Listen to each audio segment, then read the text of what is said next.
16 na abogado ni Vice President Sara Duterte ang haharap bilang defense counsel sa impeachment trial.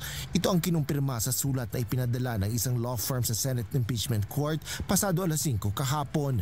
Ilan sa mga ito ay dati na rin lumabas na abogado ng pangalawang pangulo sa kanyang petisyon sa Korte Suprema upang pigilan ang pagsasagawa ng impeachment. Kabilang na dito sina Philip Siegfried Fortun, Gregorio Narvaez. Kala ko ba hindi takot sa impeachment? Bakit may pumipigil? Bakit may lawyer na pumipigil? Agoy. Sa the second, Sheila Sison, Roberto Batong-Bakal at ang dating Department of Education spokesperson Michael Westifoa. Sa huli at ikatlong pahina ng dokumento, nakasulat dito na binigyan rin ng kopya nito ang House of Representatives. Ngunit may nakasulat din dito na hindi ito tinanggap ng Kamara. Sa press briefing kahapon, hindi tinanggap! Naku, bakit hindi tinanggap? Yan, pag-usapan natin ngayon mga pre, nakakahiya, hindi tinanggap. Bakit nga ba hindi tinanggap? Binigyan rin ng kopya nito ang House of Representatives. Binigyan ng kopya ang House, tapos? Ngunit may nakasulat din dito na hindi ito tinanggap ng Kamara. Yan yung pag-uusapan natin mga pre, and of course, itong miyembro ng Kamara na pinatay po. Binaril.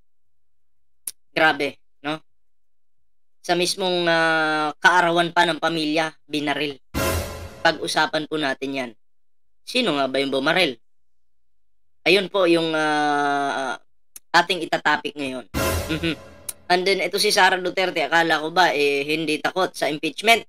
Pero, bakit may lawyer na, okay lang naman, magkaroon ka ng lawyer para depensahan ka. Pero yung may lawyer ka para lang gusto nyong kumbaga pigilan yung impeachment, abay teka lang. Akala ko ba hindi takot? Akala ko ba ready na? Akala ko ba bloodbath na?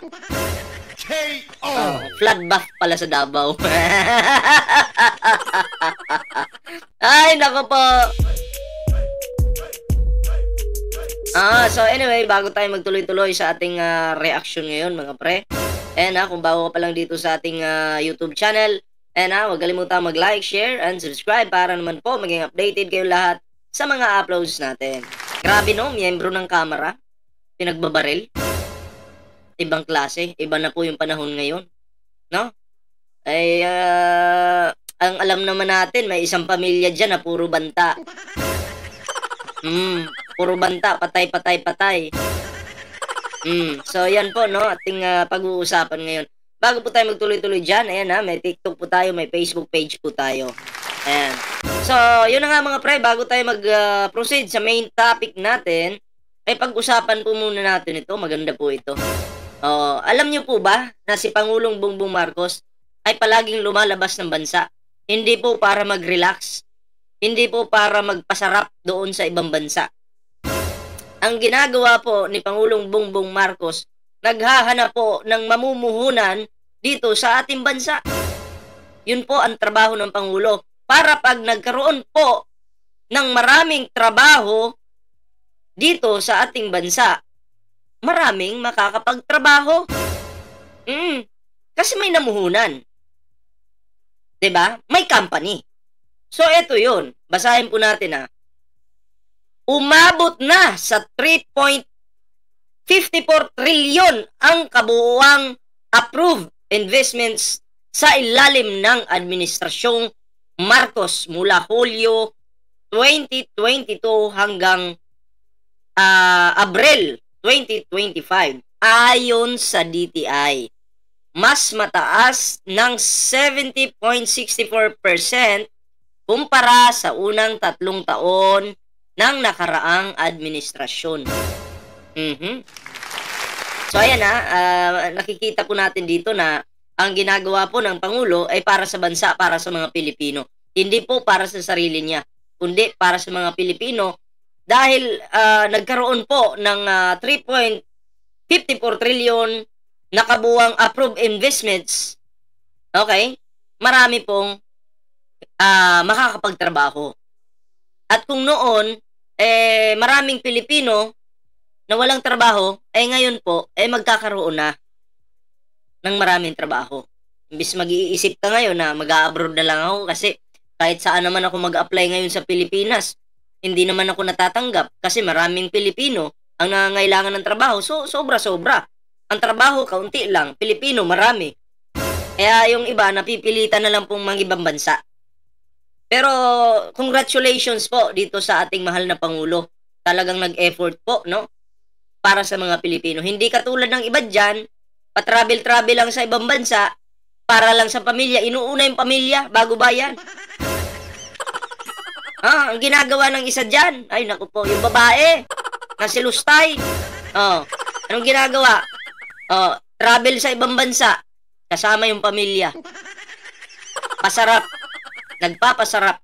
Okay? Sarap ng kain nila doon, sarap ng buhay nila. Wala naman, hindi naman nagtatrabaho. Pero pinapasahuran po. Pinapasahuran po siya ng mga Pilipino. Pero yung mga Pilipino, wala siyang pake. Galing, no? Galing, no? Pero ang ating Pangulo po, matalino po ang ating Pangulo. Hindi po siya puro bunganga, puro yabang, wala pong ganun yung Pangulo. Bagkus, tahimik lang yung ating Pangulo, pero nagtatrabaho po. Kahit nga pahinga na ng Pangulo, imbis na magpahinga na yung ating Pangulo, nagtatrabaho pa rin po. Ganun po yan. Diba? Hindi po nang lulustay yung ating mahal na Pangulo. Yung mahilig man lustay, yun yung talagang nag-aakusa. Na, oy, hindi, yan si BBM nyo, magnanakaw yan. May mga ganun silang sinasabi. Kumbaga, yung gawain nila, pinapasa nila sa iba. Diba? Ganun po yun.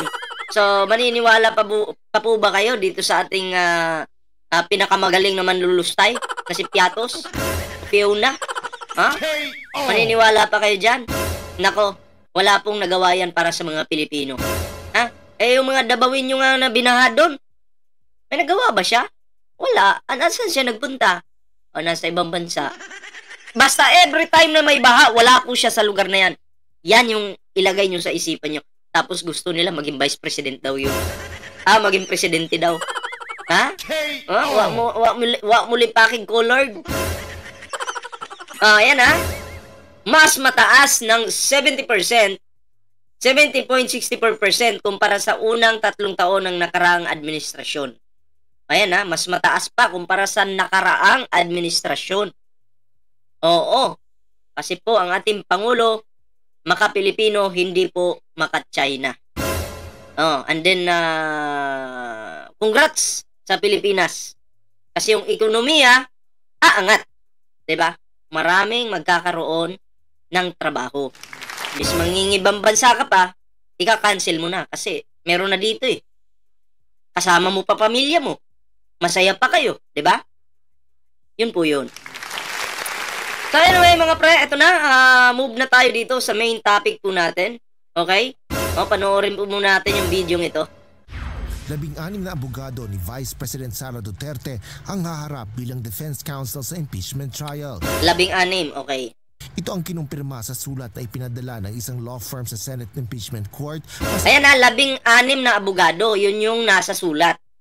Pero nakakapagtaka, hindi tinanggap ng House yung sulat.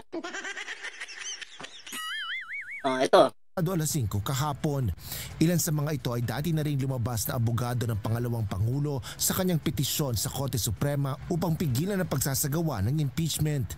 Kabilang na dito sina Philip Siegfried Fortun, Gregorio Narvasa II, Sheila Sison, Roberto Batong-Bakal at ang dating Department of Education spokesperson Michael Westy Foa. Sa huli at 3 pahina ng dokumento, nakasulat dito na binigyan rin ng kopya nito ang House of Representatives. Ayan binigyan ng kopya yung House. Okay? And then anong reaction ng House? Representatives. Ngunit may nakasulat din dito na hindi ito tinanggap ng Kamara. Nako po. So sa madaling salita, yung mga sulat hindi tinanggap ng House. Okay, tuloy natin. Sa press briefing kahapon, inihayag rin ni Senate President Francis Escudero na wala pa rin silang natatanggap na formal na komunikasyon mula sa Kamara kaugnay ng mga hinihingi ng impeachment court. Eto nagtataka ako dito kay Cheese Pag ang Kamara, tinrabaho nila yung kanilang trabaho at na ibigay na sa Senado, babagal po. Pinapabagal nila. Pinapabagal ni Cheese. Pero pag ang Kamara walang tugon, maghahanap si Cheese. Walang formal na komunikasyon, maghahanap si Cheese. Para kunyari lang ba may ginawa? Oh. Palusot. Wala pa kasing, di pa kasi, nung binigyan siya ng kanin, sabi ni Cheese, mainit pa tong kanin ah. Mamaya na, palamigin muna natin. Oh, palamigin muna natin. Eh, yung iba, gutom na. So, nung kumain. Pero si Cheese, hindi mo na, palamigin mo na yan. Oh. Eh, napikon yung house. Sabi nung house, may ulam sana dito, kaso, papadala ko na sana kina Cheese. Kaso, wag na lang muna. Sabi naman ni Cheese, oh, yan nga, oh, nag-aantay nga kami ng ulam, wala pa eh. Tagal nga eh. Oh. Ang tagal nga eh, wala pang ulam eh. Nagigets nyo yung punto? Nagigets nyo yun? Lahat na lang po gagawa ng dahilan ng taong ito. Yun po sa madaling salita. Palusot. Palusot ni Cheese Escudero. Partikular na dito ang sertipikasyon na hindi lumabag ang lower house sa one impeachment per year rule ng saligang batas. Lahat ng komunikasyon ngayon sa pagitan ng prosecution at ng nasasakdal ay sa pamamagitan na ng pleadings. So kailangan isumite nila yan sa korte sa pamamagitan ng pleading. Yon ay dokumentong legal yon na naayon sa rules of court.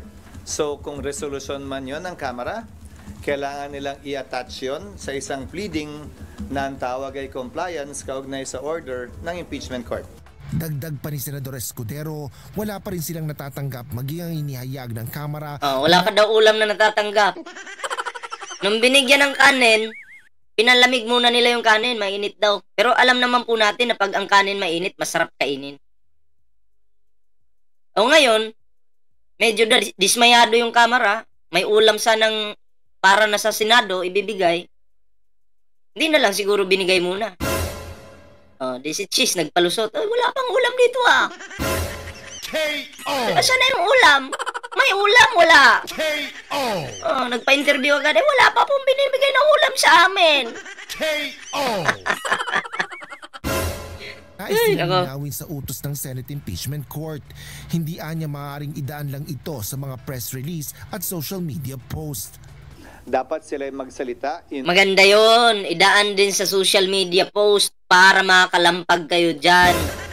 Hindi lang naman para ito sa inyo eh.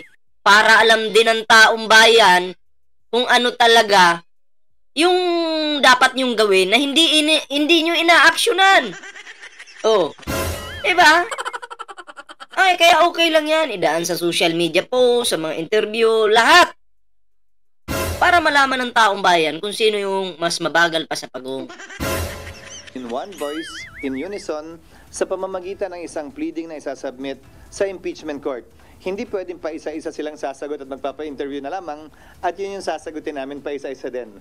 We will only answer, if at all, any formal communication submitted through a pleading by the House Prosecution Panel representing the House of Representatives. Nilinaw naman ni Senador Escudero na walang deadline kung kailan isusumite ng Kamara ang mga ipinag-uutos sa kanila.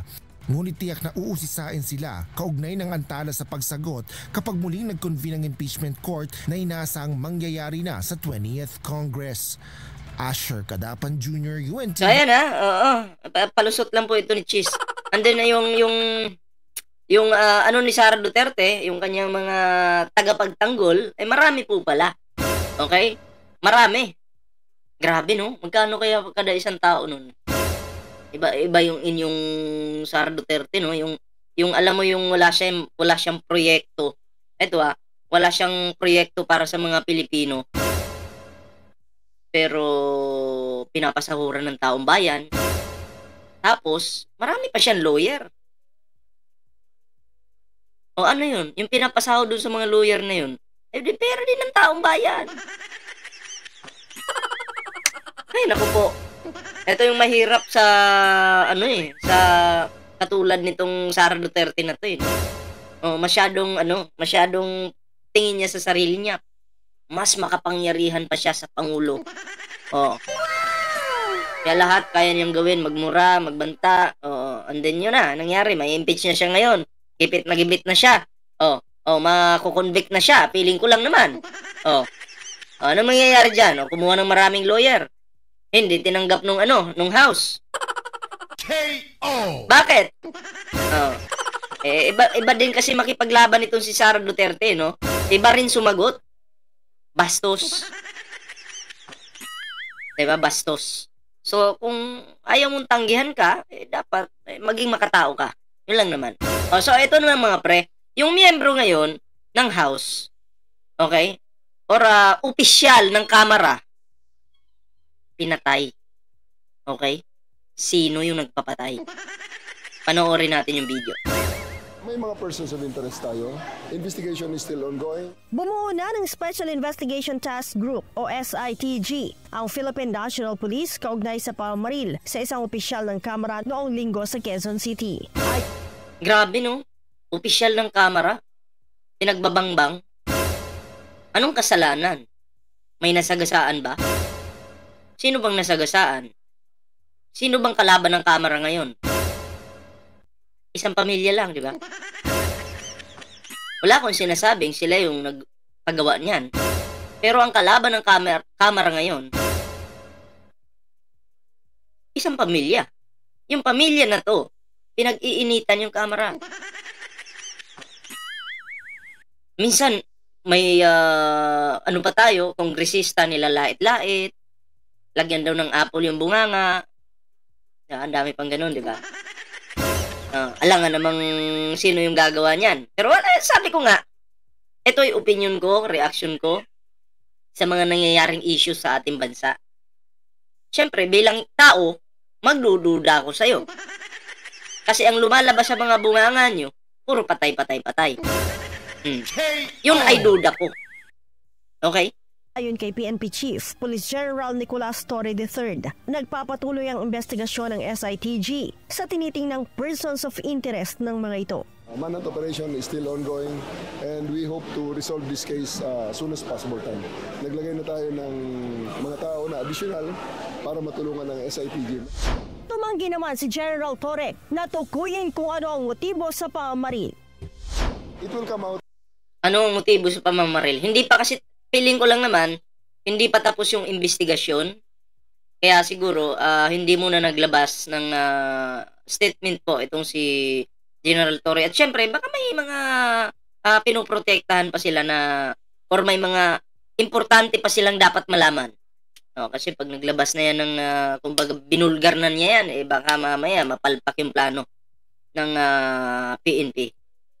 As the investigation goes on, may mga leads lang tayo na sinusundan mo. Pasensya na po kayo. Allow me to conceal all those information muna pending sa ating mga follow-up.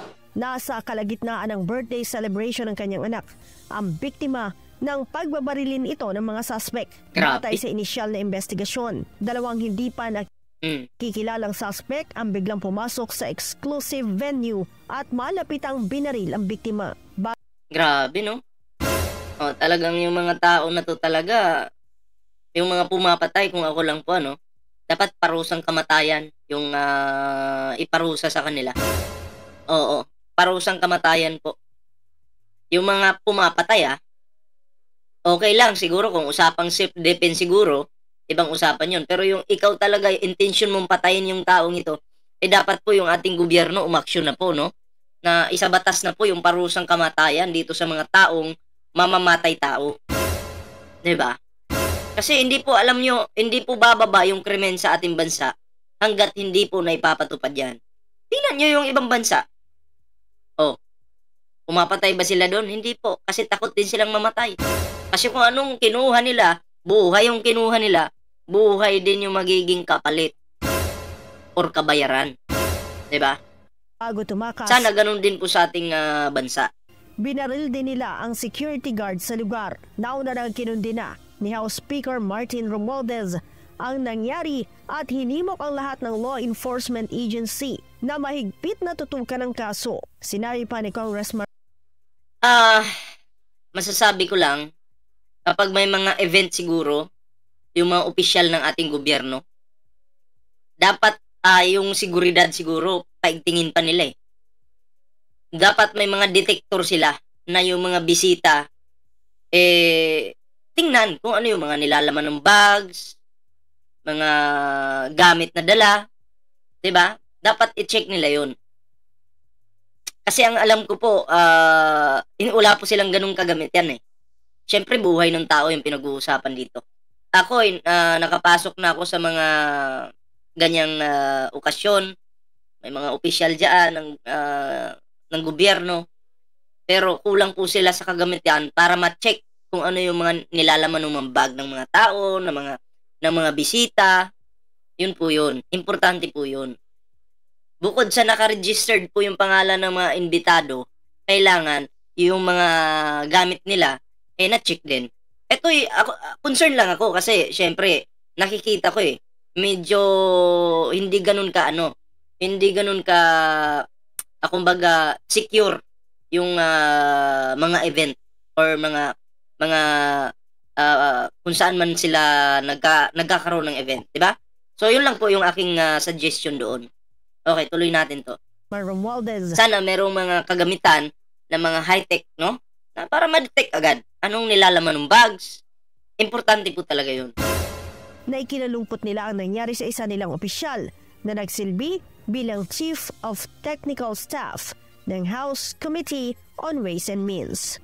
Leia Ilagan, UNTV, News and Rescue. Diyos ang aming sandigan. So, yun po, no? Yun lang naman yung aking suggestion doon. Kasi, oo, may mga security naman. Normal yun. Pero, mas magiging safe yung tao kung meron silang mga detector talaga. Ganun po yun. Paano pag may dalang kutsilyo o paano pag may dalang gunting? Parang eroplano lang ba? Sasakay ka. Punta ka Davao, pag may gunting kang dala, bawal, iwan yan. Dapat ganun. No, para safe po. So, anyway, yun lang. At pag mapansin nyo yung tao na medyo kaduda-duda, sitahin nyo na agad yun. Lalo na pag hindi naman invited at mukhang ang suot, pang Terminator pa. Duda na kayo dyan. Lalo na kung hindi invited. Naka-jacket ng medyo malalaking jacket. Ganun. Ganun talaga yan. So, ayan. Yun lang po yung ating video ngayon, mga pre. Ayan pero syempre, bago po tayo magtapos sa ating video ngayon, huwag kalimutan mag-like, share, and subscribe para naman maging updated kayo lahat sa mga uploads natin. Syempre, mga pre, Syempre. Meron po tayong TikTok, meron po tayong Facebook page. Huwag yung kalimutang i-follow yung ating mga social media accounts. Ayan. So, maraming salamat po sa inyo lahat, mga pre. So, ayan, kita-kits po tayo ulit mamaya sa susunod na video. Ayan. Maraming salamat po. Huwag kalimutang i-share ang video na to. Salamat sa inyo lahat.